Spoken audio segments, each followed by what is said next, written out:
Rob Clark, you're one of the initiators of the Relay conferences. What's that? Well, the conference has really come out of a network of people, a team of people from across Europe who have for the last 15, 18 years been meeting together just in a desire to kind of bring encouragement, to bring opportunities for learning to leaders, and particularly lay leaders of young initiatives across Europe. Now, what does Relay stand for? Yeah, it's the R stands for reconciliation, the E is for evangelization, L is for leadership, and particularly lay leadership, and the Y is for youth. And so they kind of summarizes the four emphases of Relay. What will be something important if you think back over the years?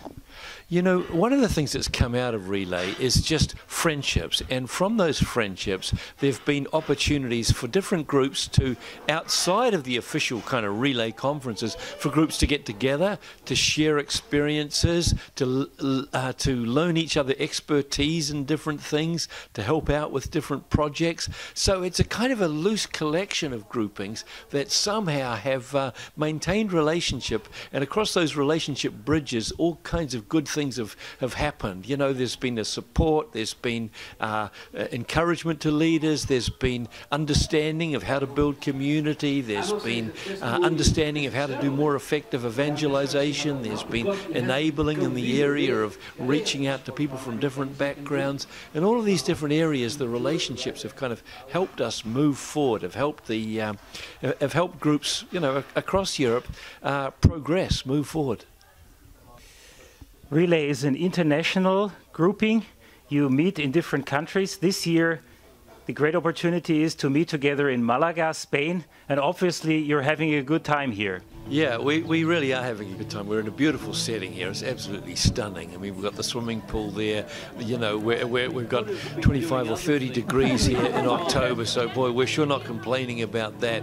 And in fact, one of the things we try to do is we try to meet somewhere pleasant, because when the team come together, we're always trying to do a number of things. Firstly, we want to come together, we want to strengthen our relationships. We want to have good fellowship together. Secondly, we want to learn something, and it's always important that we get great input during the time. So we've had input from Steve Mayers, who's been doing lots of stuff on leadership development, and of course you yourself have given us some input on unity, on some of the new currents of unity that are sweeping across the churches right now.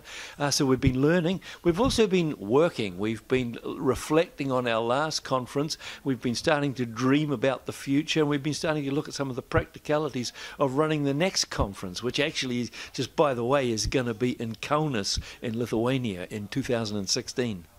So that will be a colder place than Malaga in Spain. Still, I think you're expecting that it will be exciting. Yeah, it really will be an exciting conference. We've had the chance to be in Kaunas before, and the church there, the bishops there, have been very supportive of our initiative. And the setting that we have, actually, it's in an area that, where the church kind of interfaces with the local city, right in the old part of the city. In fact, there's an area there where Pope John Paul II celebrated Mass a few years ago.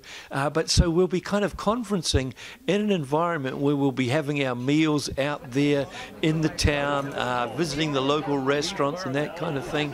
We're going to do it in the spring to make sure that the weather is, well, hopefully that the weather will be accommodating to us. So yeah, it will be an exciting time.